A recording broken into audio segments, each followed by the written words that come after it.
Hi everyone. We have seen how Satan is currently the ruler of this world, but have several limitations in operating in this current world. His limitations will be removed during the Great Tribulation. That's when the real havoc will take place. Even then, we need to remember that Satan does not touch a true born again believer who has been born of God, according to 1 John 5 and verse 18. This does not mean that there will not be any trouble for believers on earth. Look at what Jesus said in John chapter 16 and verse 33. In the world you will have tribulation, but take heart. I have overcome the world. Satan can never take away that joyful heart full of confidence that Jesus has overcome the world. I also understand that the Hindus who are unbelievers do not understand this joy that the believers have.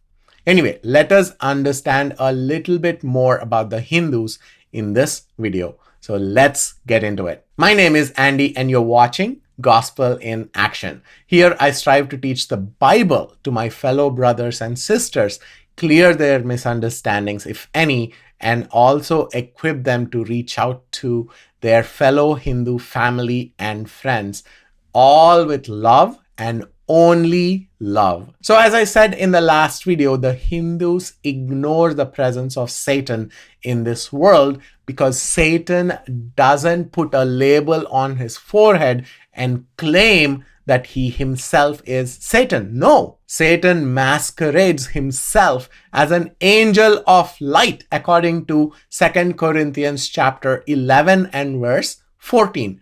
Then he prowls like a roaring lion seeking someone to devour, according to 1 Peter chapter 5 verses 8 and 9.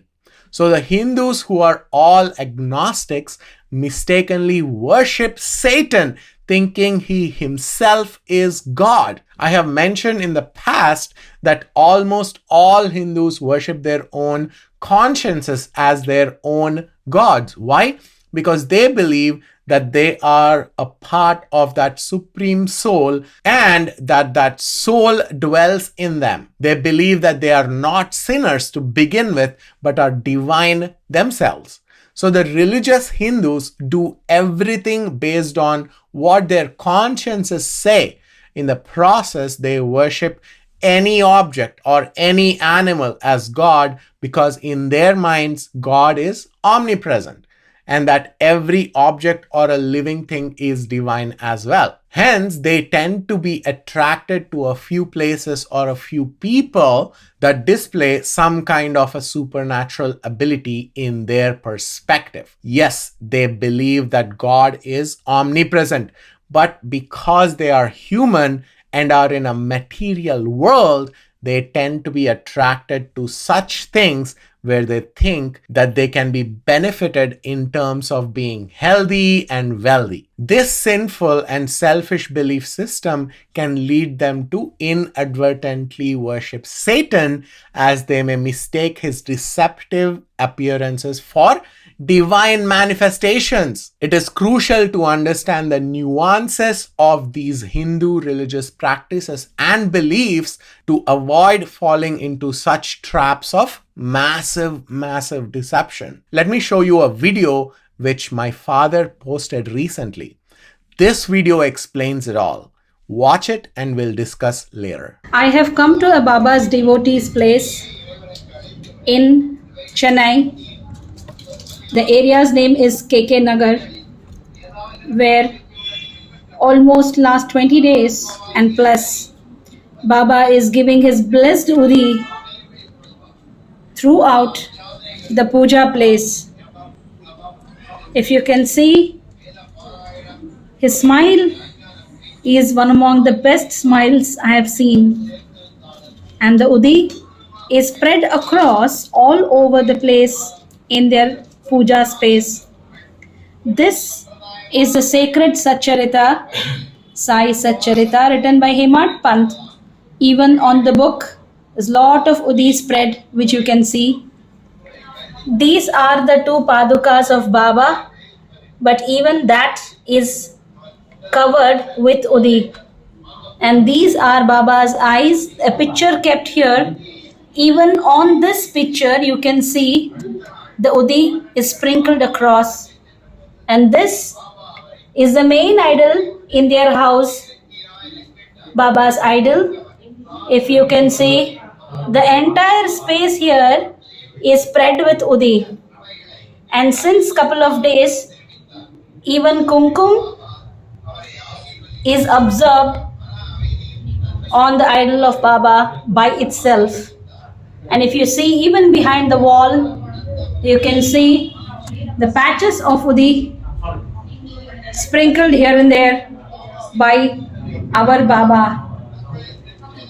An amazing miracle, and I am blessed to come in person to have a look at it. All right. As a follower of Christ, what is the first impression you have received watching this video? I don't know about you, but this is a massive, massive deception from the demonic world. Why? It appears supernatural, but it is actually preternatural. This is a classic example of demons doing preternatural things. What do I mean by that? When we, the believers, say demons do preternatural things, we mean they perform actions that are beyond the natural capabilities of humans but fall short of the supernatural power of God. These actions can include manifestations of supernatural knowledge, physical feats, or influencing events in ways that seem inexplicable or beyond normal human abilities. Doesn't the video actually portray that?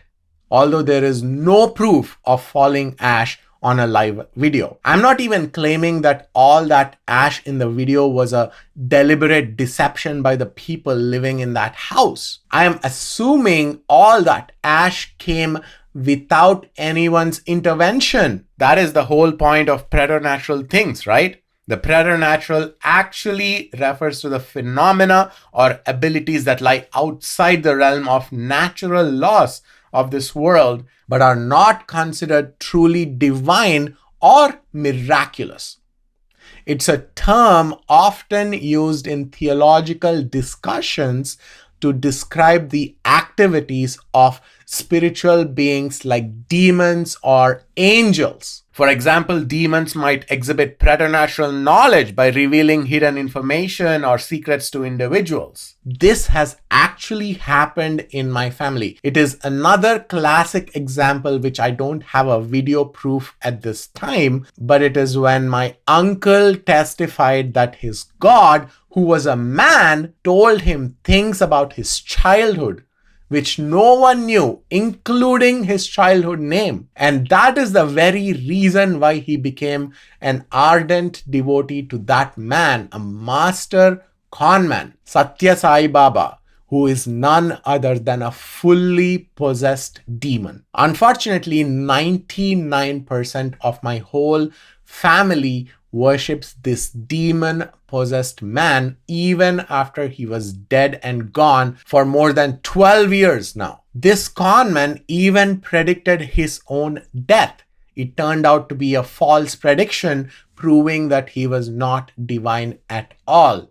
He said that he would die when he will be 96 years old, but he passed away in mysterious circumstances when he was only 84 years of age. Go check out Satya Sai Baba's death mystery on Google. Apart from this, the preternatural might also demonstrate preternatural strength or ability or influence circumstances in ways that seem uncanny or beyond human explanation. Did you see that for yourself?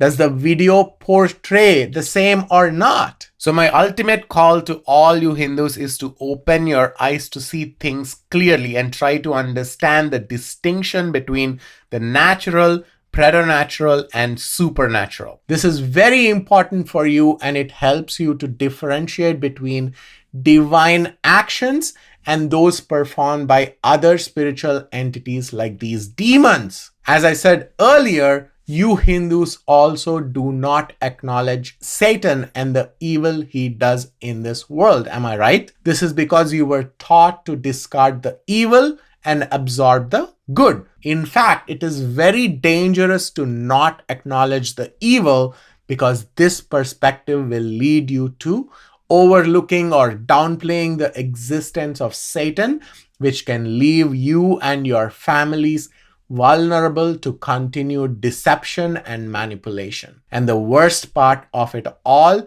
is that you will continue to worship Satan, not knowing the consequences of such worship. If at least one of you listens to this message of mine, you would at least understand the nature of evil. And when you know and understand that, you would remain vigilant against it in the future, and you would seek to lead lives that are aligned with the truth and ultimately God's will. Come, Hindus, let us seek the will of the creator of the universe, and his message is throughout the Bible. This is not a religious conversion, but this is a call to the truth.